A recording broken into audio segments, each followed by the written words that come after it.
Hello and welcome to week 8, our final week together. This week we're going to examine two books that are a little bit distinctive or out of step with the rest of the literature of the New Testament, and that's Hebrews and Revelation. And the exegetical technique I've chosen this week is the analysis of intertexture. So we're going to look at how, particularly the book of Revelation, draws on the Old Testament. So we're going to read Revelation 22, 1 through 7, which is the very end of the whole of the scriptures and talks about the New Jerusalem.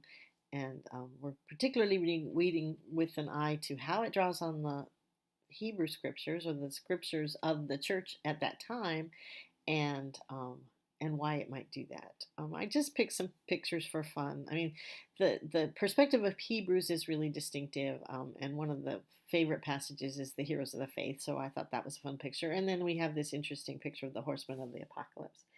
So Hebrews and Revelation, definitely interesting books and distinctive among the literature of the New Testament.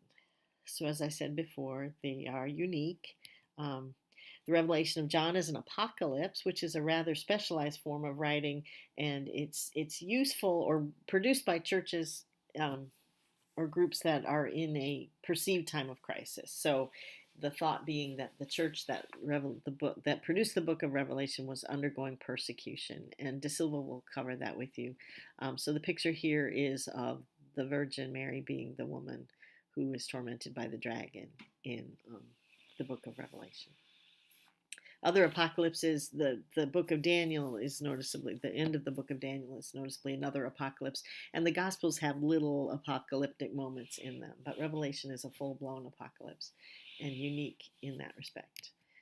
The book of Hebrews, it's unclear exactly what form of literature it is. It's labeled as a letter, and it's labeled actually as Paul, but I think there aren't any scholars anymore who think Paul would have written it. It's very different in style and perspective than anything else Paul has written.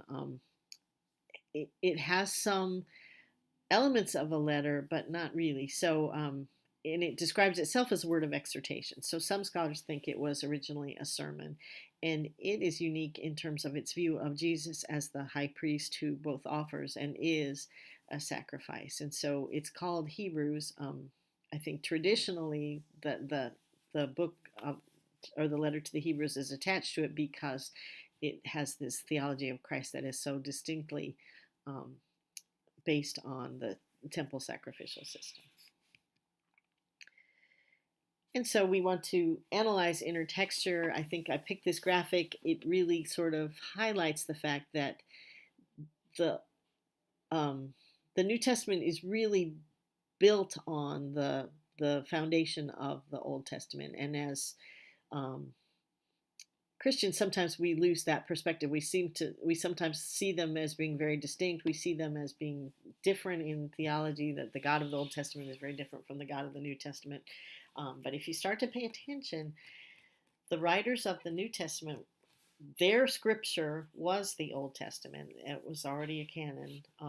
And they really spend a lot of time interpreting the Old Testament in light of the event of the life, death, and resurrection of Jesus. And so we can't really understand, I think, what the New Testament is doing without recognizing that it's built on the Old Testament. And so we can analyze the intertextuality to gain insight into the world behind the text and also the meaning of the text for readers in the present. And so that's what we want to do with Revelation 22. So as you read about Hebrews and Revelation this week, pay attention to how they draw on Israel's scriptures to exhort and encourage their audiences. And we won't have an in-depth conversation about Hebrews, though if you'd like to have ask questions or make comments on it, there is that extra forum for comments and questions there.